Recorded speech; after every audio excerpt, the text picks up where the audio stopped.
రాజకీయ చిచ్చు ఒక్కసారి రాసుకోదు, మెల్లమెల్లగా రాసుకొని ఎప్పుడో ఓసారి కొంపంతా అంటుకుంటది. భూతద్దం పెట్టి చూస్తే కాంగ్రెస్లు ఇప్పుడు గిసొంటి చిచ్చే షురువైనట్లుంది.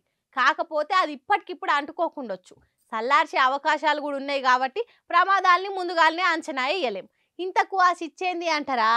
చిన్న పీట మీద కూర్చున్న బట్టి సారు బాగానే ఉండు, పెద్ద పీటల మీద కూర్చున్న సీఎం మంత్రులు కూడా బాగానే ఉండ్రు గాని బయట రాసుకున్న చిచ్చు ఇంకా సల్లార్తలేనట్టున్నది కాంగ్రెస్ పార్టీలా. బక్క జడ్సన్ అనేటైన తెలుసుగా కాంగ్రెస్ పార్టీ లీడరు. ఏది చేసినా కొంత వినూత్నంగా విచిత్రంగా చేసి దాన్ని ఎక్కువ మందికి రీచ్ అయ్యేటట్లు చేస్తాడు. అసెంబ్లీ టికెట్లప్పుడు కూడా బాగానే మాట్లాడిండు. ఇగో ఇప్పుడు కాంగ్రెస్ సర్కార్ వచ్చినాక కాంగ్రెస్ లో ఉండుకుంటేనే పెద్ద లీడర్ల మీద ఫైరింగ్ చేస్తుండు. మొన్న యాదగిరి గుట్టల చిన్న పీటే పెద్ద పీటే పంచాయతీ అయ్యిందిగా. ఇక దాన్ని తప్పు పట్టిన జడ్సన్ పెద్ద లీడర్లను జడ్చుకునే మాటలు అన్నాడు. బట్టి సార్కు శాత కాదట. ఆయన ఏం లీడర్ అయ్యా, బట్టి ప్లేస్ లో నేనే ఉంటే ఆడికెంచి లేషన్న పోదు, లేకపోతే వాళ్ళని లేవగొట్టి నేనన్నా కూసుందు అని కామెంట్ చేసిండు. ఎంపీ ఎలక్షన్లల్లా కాంగ్రెస్ కు 14 సీట్లు వస్తాయని చెప్పుకుంటేనే ఇంకో దిక్కు కాంగ్రెస్ లీడర్లను ఉత్కారేసిండు. 14 సీట్లు గెలుస్తాం గాని అవన్నీ సీఎం రేవంత్ సార్ వాళ్ళనే గెలిచిండ్రనే ప్రచారం జరుగుతది. ఇప్పుడు కూడా గిదే జరుగుతుంది. ఇక బట్టి సారేమో ఇవన్నీ చూసుకుంటా భజన చేసుకుంటా కూసుంటాడు. మీదికెళ్ళి నేనే శాసిస్తున్నా, చక్రం తిప్పుతున్నా అని అంటాడు. ఇంచుమించు 40 దాకా